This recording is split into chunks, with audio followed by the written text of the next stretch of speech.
Jr., also known as Pork Chop, or otherwise known as Pork Chop. I'm a graphic designer and painter, and I live in Augusta, Georgia. I started painting again in 2006 after my partner of 7 years passed away. And it was my way of just dealing with the grief and why am I here and why has this happened and what am I going to do now? And so it was actually my therapy. And so the subject matter has evolved over the years, but I've been using robots pretty much constantly just because they can do things that normal people can't do. And I've been able to show things in ways that I guess more people can digest, because robots don't have a gender. They don't have a race. And I can say so much more to so many more people. But the funny thing is I kind of do. Well, originally it started out just for me. It was my way of dealing. This one back here, the little Viewmaster robot. I was thinking, all I have left now are memories. And so, so it's like these little Viewmaster reels are the memories. And so it's like, that's me, and this is what I have. This is how I still have him around. The way my brain works is I make certain connections, associate certain things to life experiences. There's a painting back there.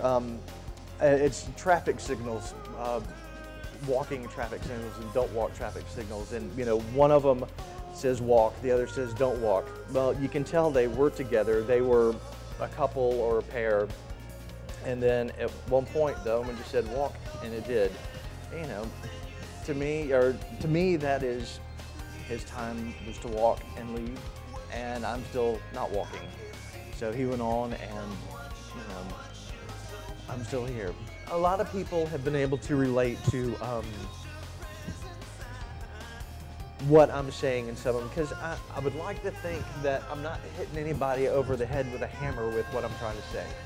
I'm getting it off my chest, putting it on the canvas, and if you can see something in it that makes you smile, then that's actually what I like. I like to see people smile when they look at the work. And I know it's not all happy, because life's not all happy, but I really try as Pork Chop to just make people smile with the work. And then, if they look at it, scratch their head, and then as a blessing, on July 24th, I turned 34. On July 25th, I got laid off work. On July 26th, the house I was renting found out it was sold and I needed to be out in a month. So it's kind of forced out, but it was the best thing that could have happened. My sister introduced me to a gallery owner named Cheryl Grace, who had a place called Pastel. And they were the first place to actually hang any of my work. And I just did it all for me. It was, at that point, I was just doing wrestlers and baseball players and some other random things.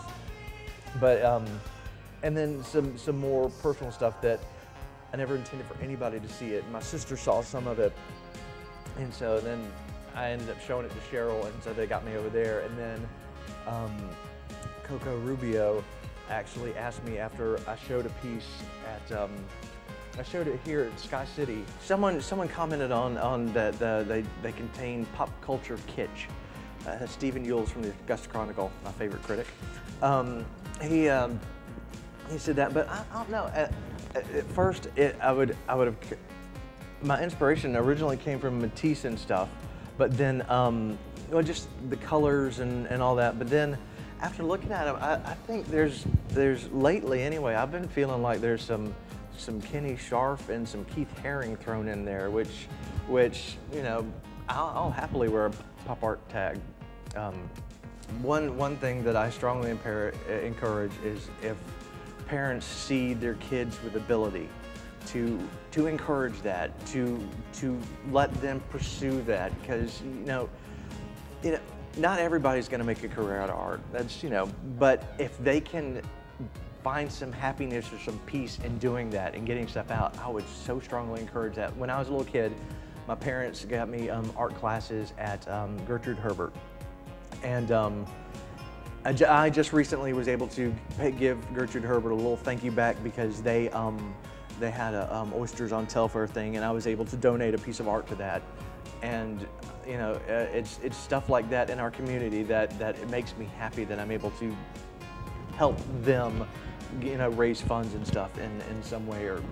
But that I would strongly encourage. And whenever somebody says, well, my kid can draw this or that, I'm like, well, let them, and you know, encourage that, because my parents encouraged me, and it's, you know, I'm still doing it to this day. My message to any aspiring artist is just get out there and do it. You know, you can't draw with a straight line, get a ruler, or don't draw a straight line. You know, feel free to color outside the lines because you can always draw new ones.